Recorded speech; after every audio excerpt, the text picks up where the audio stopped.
Evangeline Mitchell, and I'm sure all of you have heard from me several times throughout the registration process. I just want to say it is such a blessing to be here with you. You haven't seen me throughout the conference because we have been working tirelessly for you. But again, I want to thank Attorney Augusto. He's from my neighbors. I was born in New Orleans, but I grew up in Houston, so he's from my city, my home. I don't live there anymore. I'm in Oklahoma now, unfortunately. I mean, I'm in Oklahoma now. That's where I am. But I've heard of all of the wonderful work, and it's such an honor to have him here today. And he also he got an award. It's called our Legacy Builder Award because he's worked very hard to lift. As he climbed, he's worked very hard for aspiring lawyers. So that's the reason why we are honoring him. He got 2 awards as a keynote speaker and also as a legacy builder because he's the epitome of someone who's done well but hasn't forgotten. So thank you so much. Honored to have you. So now, the moment that you all have been waiting for, right?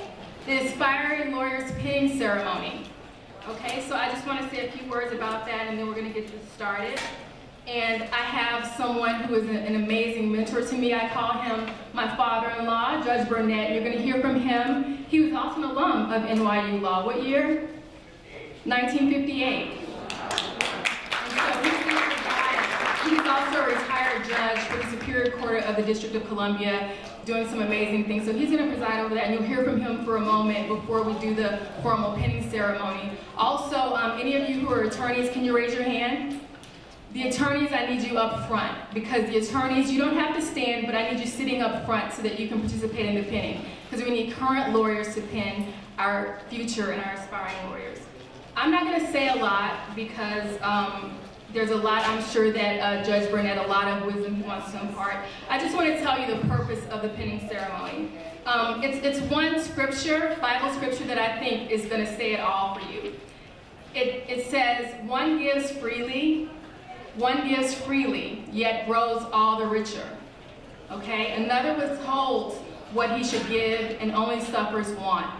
Whoever brings blessing will be enriched, and one who waters will himself be watered. Proverbs 11:24-25. And I think that's the essence of what this is about, what the whole conference is about, and the culmination, our ending with this pinning ceremony. We all are here because we believe in you. We want to sow seeds of confidence. We want to let you know that we believe that you can do this. Of course, it's not just hard work, and that's the reason why this conference is important. It's hard work plus getting access to good information, insider information. It's access plus getting access to resources to help you to get where you want to go. It's access plus connections. So, of course, hard work is important, but having all of those things is what's going to get you to that next level. Like 2 pieces of advice, and then I'm going to tell you the symbolism that we have in the ceremony and why we do some of the things that we do. So as it's happening, you kind of understand. I don't want you to go through this and not know what certain things represent. The 2 pieces of advice, I'm going to be really quick, it's to work hard and be willing to do whatever it takes, no matter what, no excuses. Understand that, right? So I'll stop with that. You know what that means. And the second thing is to understand that there is purpose in the process. Okay? There's purpose in the process. And so you're going to go through a lot of things in life, and you probably have no idea why. And a lot of times I've just thrown up my hands like, I have no idea why me? Why am I going through all of this? But God knows, and there's a reason for all of it. Because like a lot of the speakers I'm sure you heard from today, they told you I was the first, nobody.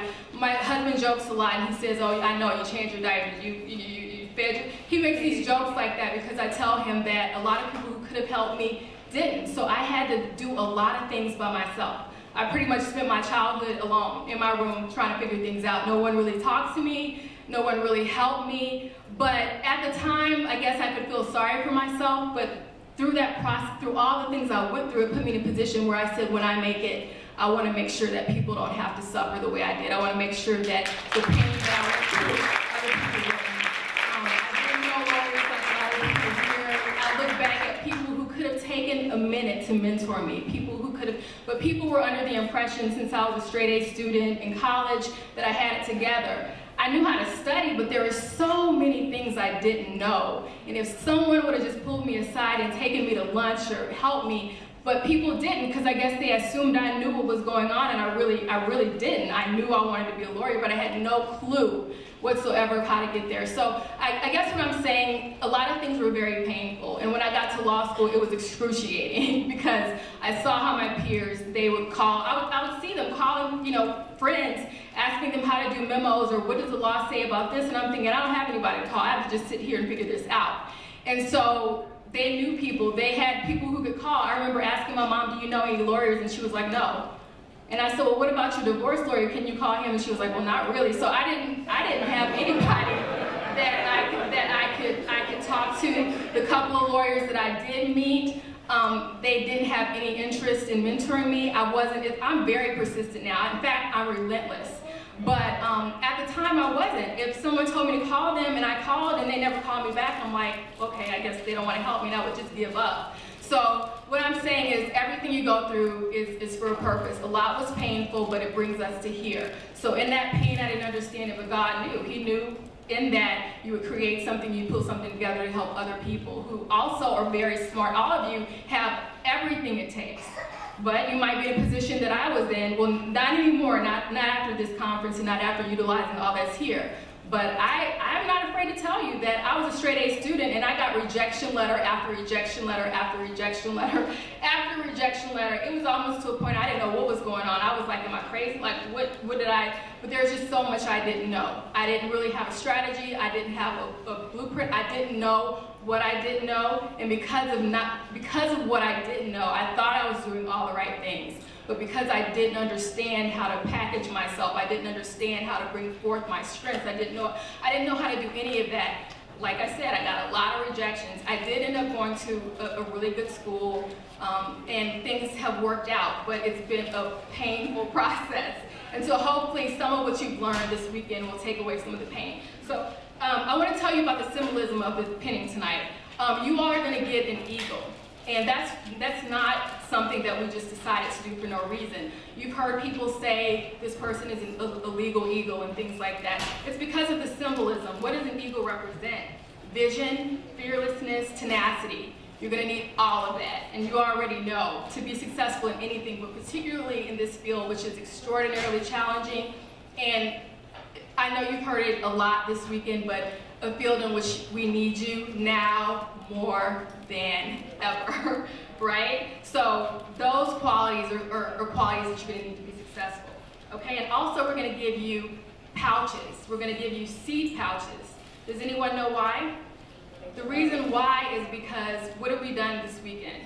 We've sown into you, okay? And we don't want it to be lost on you, the purpose of having those seeds. The purpose is so that you can understand that as we've sown into you, you also have a responsibility to do what? To sow into others.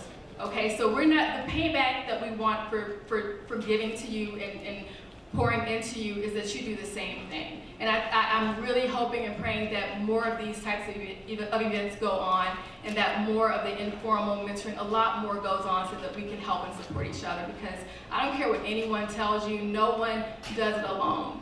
Okay, there are people behind the scenes who are fighting for you that you have no idea about. And a lot of times I joke, like I was saying earlier, my husband would be like, I know, because I'll talk about the past and say, well, nobody helped me with this and nobody helped me with that. But the truth is, in that admissions room, I got into a top 20 law school, but in that admissions room, somebody was there fighting for me, right? Someone that I didn't even see. There was some angel there saying, okay, well, she was a straight A student, maybe this is not this, but we have to look at the whole holistically, what this person can bring to the table, you know, the passion this person. So there's always somebody fighting for you, and you can be that angel for someone else.